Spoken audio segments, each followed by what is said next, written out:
പെരുമ്പാവൂരിലും പരിസര പ്രദേശങ്ങളിലും മയക്കുമരുന്ന് വിൽപ്പന സംബന്ധിച്ച പരാതികൾ വർദ്ധിച്ചതിനെ തുടർന്ന് എറണാകുളം റൂറൽ പോലീസും എക്സൈസും narcotic drugs and psychotropic substance act പ്രകാരം 9 കേസുകൾ രജിസ്റ്റർ ചെയ്തു. സാധുവായ രേഖകളില്ലാതെ ലോഡ്ജുകളിൽ താമസിച്ചിരുന്ന 3 കുടിയേറ്റ സ്ത്രീകളെ കസ്റ്റഡിയിലെടുത്തു.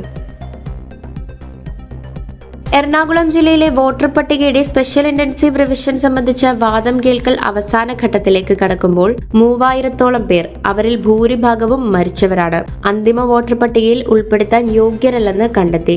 ഔദ്യോഗിക സമയപരിധി പ്രകാരം 6 ദിവസം കൂടി ശേഷിക്കെ ജില്ലയിൽ ഹിയറിംഗ് പ്രക്രിയ ഏതാണ്ട് പൂർത്തിയായി.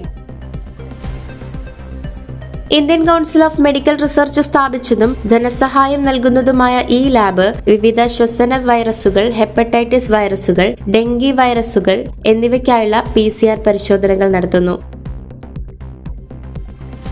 എറണാകുളം മെഡിക്കൽ കോളേജ് ആശുപത്രിയിൽ ഒരു viral research and diagnostic lab പ്രവർത്തനം ആരംഭിച്ചു. അതിന്റെ ഔപചാരിക ഉദ്ഘാടനത്തിനായി ഒരുങ്ങുകയാണ്.